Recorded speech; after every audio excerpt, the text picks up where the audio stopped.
Je vous invite à ouvrir vos Bibles dans Marc chapitre 11. Marc chapitre 11, nous allons faire la lecture des versets 22 au verset 24 et nous poursuivons cette pensée entamée il y a une quinzaine de jours sur la foi qui déplace les montagnes. Parce qu'il est question dans ce texte d'une foi qui est capable de déplacer les montagnes.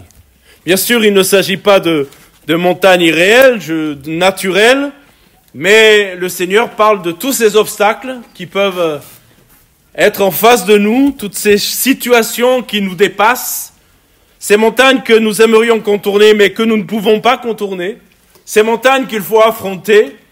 Et le Seigneur nous dit que ces montagnes, eh bien, elles peuvent être déplacées par la foi. Et ce soir, que Dieu nous aide à faire face à nos montagnes et à croire que Dieu est le Dieu de l'impossible. Dans une visite, il y a quelques instants, je disais à un ami, Dieu est grand et tout est possible à notre Dieu. Quand nous sommes face à ces montagnes, à ces difficultés, on se dit, mais comment je vais faire? Et souvent, on a besoin de dire au Seigneur, comment toi tu vas faire? Moi, je sais pas faire. Je peux pas faire. Mais toi, Seigneur, tu peux le faire. Alléluia. Donc, dans Marc chapitre 11, nous lisons verset 22. Jésus prit la parole et leur dit, « Ayez foi en Dieu. Je vous le dis en vérité, si quelqu'un dit à cette montagne, « Ôte-toi de là et jette-toi dans la mer », s'il ne doute point en son cœur, mais croit que ce qu'il dit arrive, il le verra s'accomplir. C'est pourquoi je vous le dis, tout ce que vous demanderez en priant, croyez que vous l'avez reçu et vous le verrez s'accomplir. Amen. Ce texte est un texte basique. Il est connu, archi connu. Nous l'avons lu et relu.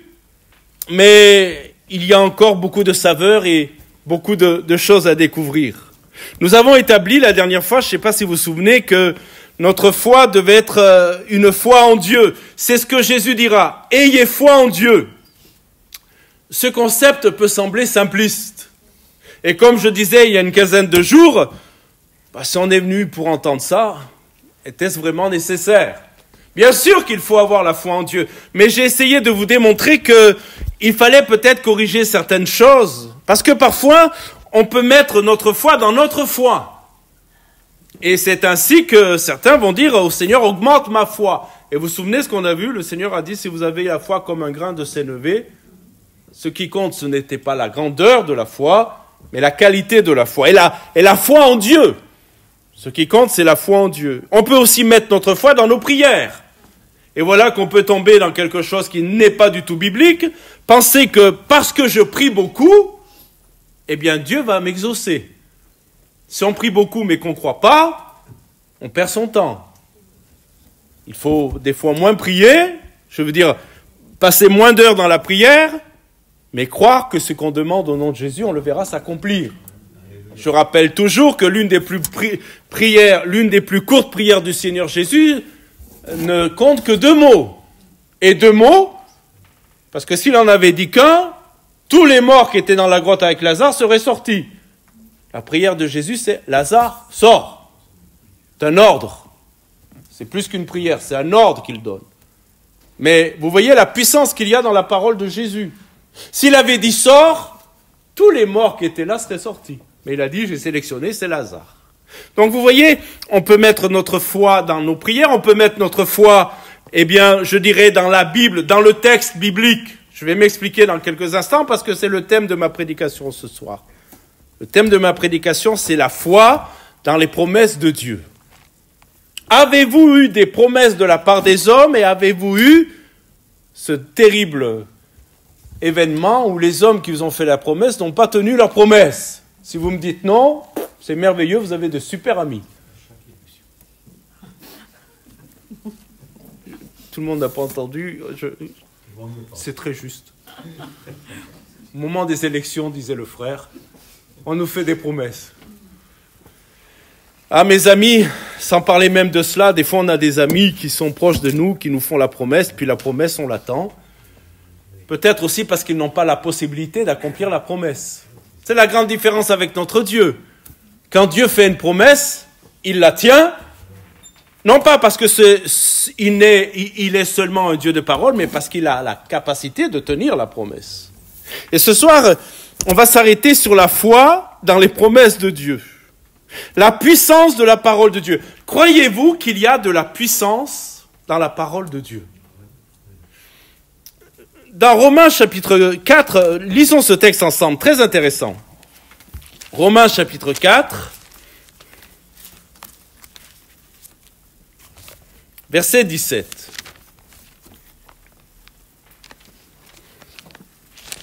Romains chapitre 4, verset 17.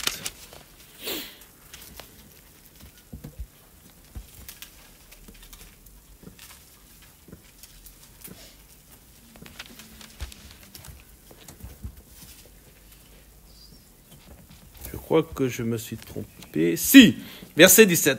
C'est une parole à Abraham, le père des croyants.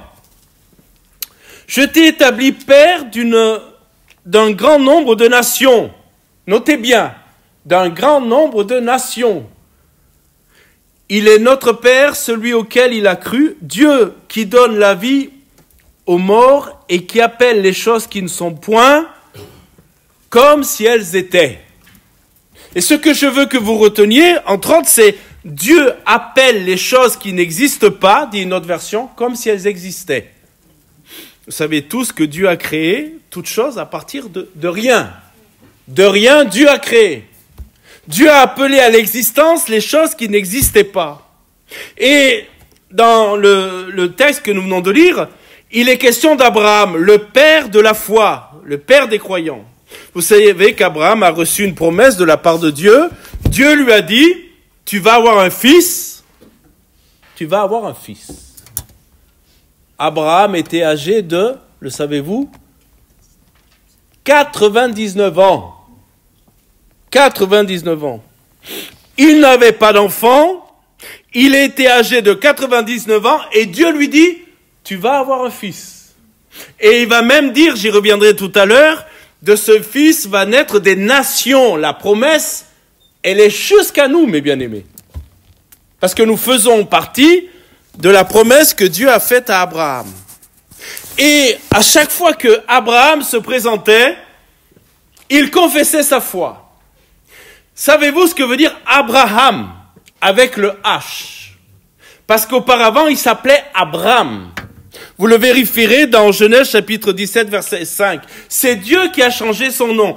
Il s'appelait Abraham, et Dieu a changé son nom et l'appelait Abraham avec le H.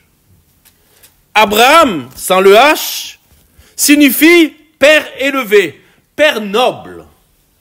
Mais Abraham avec le H signifie père d'une multitude. Père même de nombreux peuples. Voilà ce que veut dire Abraham avec le H. Et je ne sais pas si vous êtes conscient de cela, je l'ai réalisé en préparant ce message. À chaque fois qu'Abraham se présentait, comment tu t'appelles? Je m'appelle Abraham. Il nous faut donner la traduction pour que nous comprenions qu'à chaque fois que cet homme se présentait, comment tu t'appelles? Je m'appelle le père d'une multitude. Mon nom, c'est le père de nombreux peuples. Et là, certainement, on le regardait en disant, t'as même pas un enfant. Tu dis t'appeler le père d'une multitude, cependant, t'as même pas un seul enfant. Comment peux-tu dire que tu es le père d'une multitude? Parce que Abraham a cru Dieu. A cru ce que Dieu lui a dit. Je vais pas faire l'impasse sur ce qu'il a fait à cause de son impatience. Parce que l'Écriture nous dépeint tout des hommes de Dieu. David et son adultère jusqu'à aller au meurtre. Et Abraham, vous savez qu'à un moment donné, c'est vrai, aussi poussé par son épouse, il faut dire les choses, ils ont douté et ils ont voulu faire les choses à leur manière. Connaissez le texte. Et c'est de là qu'est né, savez-vous qui? Comment il s'appelle? Ismaël. Ismaël qui est à l'origine du peuple arabe, les Ismaélites.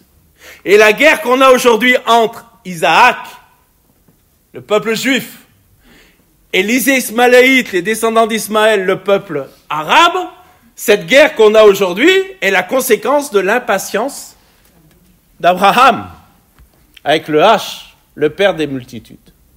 Mais quand même, cet homme était capable de dire, lorsqu'on lui posait la question « Qui es-tu » ? Je suis le père d'une multitude.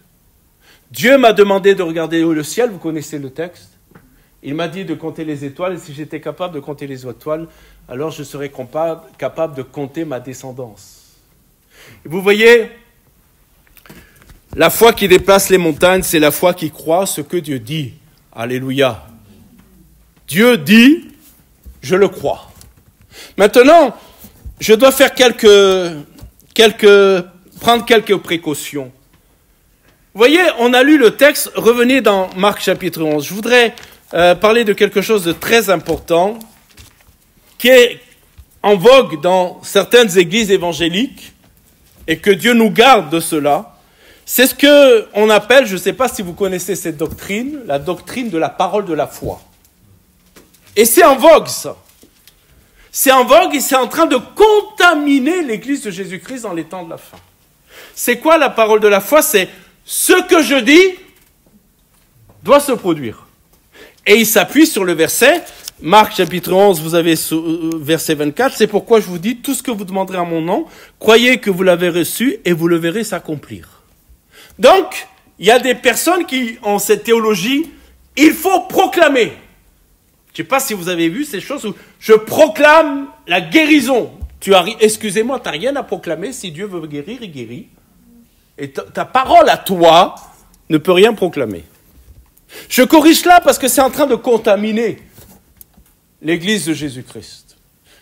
Le Seigneur nous dit de prier au nom de Jésus pour la guérison des malades, mais il nous demande quand même si c'est ta volonté. Et aussi étonnant que cela puisse paraître, il se peut que parfois Jésus ne veuille pas guérir. Vous serez étonnés, mais c'est la vérité. Et parfois, Dieu, dans sa souveraineté et dans sa grâce, ne permet pas la guérison parce qu'il sait, entre autres, que la guérison peut éloigner un cœur de lui. Donc la guérison va maintenir la personne dans la foi. Cela ne veut pas dire que Dieu ne guérit pas, cela veut dire, et je corrige quelque chose, que ce que je proclame, ma parole à moi n'a pas de pouvoir. C'est la parole de Jésus qui a un pouvoir. Et vous voyez, on va lire un autre texte, cette fois-ci dans Romains chapitre 10. Romains chapitre 10, on va lire au verset 17. Ne prenez pas vos Bibles, excusez-moi, juste pour faire un petit exercice. Je commence ce verset, ne trichez pas. Je commence ce verset, vous me le terminez. La foi vient de ce que l'on entend. Est-ce que l'on entend de la parole de Dieu. Alors on lit le verset maintenant. Comme vous, hein. Et c'est pas ce que dit le texte. C'est souvent ce qu'on entend, c'est souvent ce qu'on pense, mais le texte ne dit pas la foi vient de ce que l'on entend et ce que l'on entend vient de la parole de Dieu, mais la foi vient de la parole de Christ. Alors vous allez me dire, oui, mais pasteur, tu joues sur le mot Christ et Dieu, mais le Saint-Esprit a choisi Christ là, pas Dieu. La foi vient de ce que l'on entend et ce que l'on entend de la parole de Christ. La parole de Christ a le pouvoir de créer et la foi. Alors peut-être certaines de vos versions, je vois certains qui commencent à montrer, peut-être certaines de vos versions ont la version Dieu, mais la version originale c'est Christ. Et je vais vous expliquer pourquoi. La foi véritable repose sur la parole de Christ. Je vous ai donné tout à l'heure l'exemple de Jésus devant le tombeau de Lazare. Jésus parle, Lazare sort. Il ne prie pas, hein. Il dit la chose. Et la chose se réalise. Un jour, Yom Kippur, j'ai vu ça, j'ai jamais pu vérifier si c'était vrai, mais un jour, Yom Kippur, pour traverser un fleuve, a marché sur l'eau. C'est une histoire qui est racontée, j'ai jamais vérifié. Mais il paraît qu'il y avait des jeunes chrétiens qui ont vu l'affaire là, qui ont vu ça. Et qui ont dit, on va faire comme Yom Kippur, on va traverser le fleuve en marchant sur l'eau. Ils se sont enfoncés. dit l'histoire. Et quand ils sont allés voir Yom Kisho en disant, mais pourquoi toi tu es passé, pourquoi moi je ne suis pas passé, Yom Kisho a dit, parce que moi j'ai reçu de Dieu que je pouvais le faire. Vous ne l'avez pas reçu. Les imitateurs ne peuvent pas vivre ce que ceux qui ont reçu la parole de Dieu peuvent vivre. La foi, en effet, ne vient pas, et c'est très intéressant parce que je l'ai compris au Niger, dans l'ethnie où ils savent pas lire, ils sont analphabètes, ils savent pas lire. Et à chaque fois que j'ai lu ce verset, j'ai dit, Seigneur, tu es bon parce que tu as pas dit que la foi venait de ce qu'on lisait, mais de ce qu'on entendait. Est-ce que vous avez remarqué? Merci Seigneur, parce que ceux qui ne savent pas lire, pourraient-ils avoir la foi? Mais la foi vient de ce que l'on entend, et je vais m'expliquer dans quelques instants. Ce qu'on entend vient de la parole de Christ.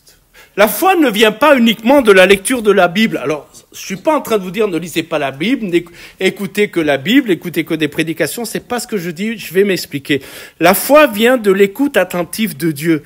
C'est un point fondamental à comprendre dans notre marche chrétienne. Il est essentiel de noter que le terme utilisé là, dans le texte, c'est le mot réma. Il y a deux mots pour parler de la parole.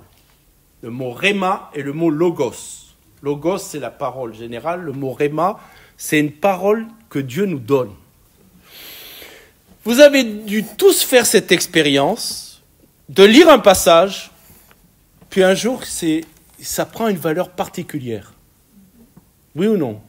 Vous lisez la Bible, ce passage vous lisez depuis des années, mais voilà qu'à un moment donné, ce que vous lisez là, le texte que vous lisez, prend une valeur particulière, c'est une parole qui vous parle directement. C'est plus une parole générale. C'est une promesse de Dieu. Est-ce que vous me suivez? Et elle est pour vous. Elle est pour vous ce jour-là, dans ce contexte-là, parce que Dieu sait comment nous parler. La Bible est la parole de Dieu, c'est vrai. Mais il y a des moments où la parole de Dieu que nous lisons, que nous méditons, prend un aspect tout à fait particulier. C'est le réma de Dieu. C'est la parole de Dieu claire pour nous. Voilà pourquoi certains, lisant l'Écriture, un jour vont être convaincus que toute leur famille sera sauvée. Vous savez, certains revendiquent ce texte dans le livre des Actes. Toi et ta famille, tu seras sauvés. C'était vrai pour le geôlier, mais ce n'est pas vrai pour tout le monde.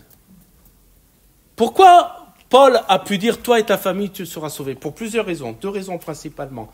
C'est une parole de connaissance, c'est un don spirituel. Paul sait que la famille sera sauvée. Deuxième chose, contexte patriarcal. Si le papa est gagné, la famille viendra. C'est plus le cas aujourd'hui. Est-ce que tous les papas ici ont vu leur enfant se convertir ? Non, parce que c'est plus le même contexte. Mais quand même, une fois que j'ai dit ça, on lit des textes et parfois cette parole elle vient sur notre cœur, on prie pour notre famille, on est inquiet pour notre famille, c'est normal. On va lire ce texte et à ce moment-là, on sait que c'est pour nous. Vous me suivez ? C'est la même chose pour une guérison. La parole de Dieu, le logos de Dieu, la parole générale de Dieu devient le réma pour nous. Alléluia. Donc la foi vient de la parole de Christ. Et c'est pourquoi il nous faut méditer la parole de Dieu en étant toujours dans ce souci. Quand je ouvre la Bible, quand je lis ma Bible, quand je la médite, Esprit Saint, montre-moi ce que tu veux me dire. À moi en particulier. Et si tu me fais une promesse, je veux la garder. Alléluia. Regardez, c'est ce que Jésus dit, et on va bientôt s'arrêter. C'est ce que Jésus dit d'une autre manière, mais quand même, ce texte est très intéressant. Matthieu 4, verset 4. Vous savez que Jésus, lorsqu'il a été baptisé, vous savez le premier événement que Jésus a vécu après son baptême ? Bien sûr, c'est le Saint-Esprit qui est descendu sur lui. Et le texte nous dit, vous le vérifierez, que c'est l'Esprit de Dieu qui a amené Jésus dans le désert pour y être tenté. Je vous fais remarquer que ce n'est pas le diable qui l'a amené. C'est l'Esprit de Dieu qui a amené Jésus dans le désert, et l'Esprit de Dieu a amené Jésus dans le désert. Pourquoi ? Pour y être tenté. Et ça serait intéressant, un jour peut-être on en parlera, de la tentation de Jésus, comment il y a résisté. Mais à un moment donné, Matthieu chapitre 4, verset 4, on va lire peut-être ce passage. Voilà, on lit au verset 1er. Alors Jésus fut emmené par l'Esprit dans le désert pour être tenté par le diable. Après avoir jeûné 40 jours et 40 nuits, il eut faim. Moi, ça me fait toujours sourire quand je dis ça, parce que j'en connais, au bout de 40 heures, déjà, ils ont faim, ou 40 minutes, ils ont faim. Lui, 40 jours et 40 nuits, il eut faim. Bon. Le tentateur s'étant approché, lui dit, si tu es le Fils de Dieu, et il l'est. Oui, d'accord ? Vous êtes tous d'accord avec moi, Jésus est le Fils de Dieu. Si tu es le Fils de Dieu, ordonne que ces pierres deviennent des pains. Satisfais ta chair avec la capacité que tu as, Jésus, de transformer des pierres en pain. Satisfais ta chair. Tu as faim. C'est normal que tu aies faim. Ça fait 40 jours et 40 nuits que tu jeûnes. Donc c'est normal que tu aies faim. Donc c'est légitime que tu manges, tu transformes les pains en pierres et puis on s'arrête là. Et Jésus va répondre, et je vais terminer avec cette pensée. Il est écrit, l'homme ne vivra pas de pain seulement, mais de toute parole qui sort de la bouche de Dieu. Amen. Dieu a-t-il une bouche ? Non. C'est ce qu'on appelle de l'anthropomorphisme. On se sert d'une image de l'homme, de l'homme, pour essayer d'expliquer Dieu. Mais Dieu n'a pas de bouche, Dieu était esprit. Mais ce qui est intéressant, c'est ce que je vais dire là. De la bouche de Dieu. La voix, plus que le son, la voix sort par où dans notre être ? Par la bouche. Dieu fait entendre sa voix. Nous faisons entendre notre voix, par notre bouche. D'accord ? Et le Seigneur dit, l'homme ne vivra pas de pain seulement, mais de toute parole qui sort de la bouche de Dieu. Autrement dit, quand nous lisons la parole, et la foi qui peut déplacer des montagnes, on peut vous dire, vous êtes condamné. Le cancer va mettre fin à votre vie. Ok, ça c'est diagnostic humain. Mais vous pouvez recevoir une parole de Dieu, une parole qui sort de sa bouche, c'est sa voix. Vous m'entendez ? C'est Dieu qui vous parle. Dieu peut vous parler par sa parole, Dieu peut vous parler par un don spirituel, Dieu peut vous parler par la prédication. Cela ne vous est jamais arrivé de venir à une réunion comme celle-ci, il y a la prédication et vous recevez une parole de Dieu. Elle est pour vous. Alléluia. C'est la bouche de Dieu qui a parlé, c'est la voix de Dieu qui s'est fait entendre. Et là, mes amis, vous faites face à la montagne, tout le monde vous dit la montagne va vous anéantir, vous vous dites, moi je sais que cette montagne elle va se déplacer. Parce que j'ai reçu une parole de Dieu. Alléluia. Et voilà ce que Dieu veut nous apprendre. On va passer du temps dans la prière. La parole de Dieu nous dit dans Ésaïe 55, verset 11, oui, la parole de Dieu ne retourne pas à lui sans effet, mais elle accomplit sa volonté. Certains ont dit, et je crois que ce n'est pas faux, qu'il est question là de Jésus, la parole de Dieu, qui n'est pas revenu à Dieu sans avoir accompli la volonté de Dieu, mais je crois aussi qu'une parole reçue directement de la part de Dieu accomplira dans nos vies la volonté de Dieu. Donc mes frères et sœurs, pour terminer et nous tenir dans la prière maintenant, nous voulons dire au Seigneur, aide-nous à recevoir ta parole, à recevoir la parole révélée que tu as pour nous, une parole claire. Amen. Je suis sûr que certains d'entre vous, parce que il faudrait en parler, mais je vais arrêter là, je suis sûr que certains d'entre vous, en lisant la parole, en écoutant une prédication ou au travers d'une prophétie, Dieu vous a fait une promesse. Sauf que les années passent et la promesse, elle ne vient pas. Vrai ou pas ? Mais Dieu vous a fait une promesse. Vous savez que c'est Dieu qui vous a parlé. Vous n'avez pas inventé, vous n'avez pas cherché le truc, vous n'êtes pas allé chercher un prophète, pseudo-prophète pour qu'il vous donne une parole. Non, Dieu vraiment vous a parlé. Mais la promesse, elle n'est pas là. La promesse, elle n'est pas là. Eh bien, il ne faut pas faire comme Abraham. Il ne faut pas essayer de l'accomplir par nous-mêmes. Attends-la, dans la foi. Revendique-la quelque part. Rappelle à Dieu, bien qu'il ait plus de mémoire que nous. Dis au Seigneur, tu m'as promis ça. Je veux le voir. Je crois que je le verrai. Alléluia. Mes frères et sœurs, c'est cette prière-là de la foi qui déplace les montagnes. Donc, quand vous lisez votre Bible, dites au Saint-Esprit, montre-moi ce que tu veux me dire. Et si tu me donnes une parole vraiment très claire pour moi, donne-moi, Seigneur, de rester fidèle et de croire dans cette parole. Amen.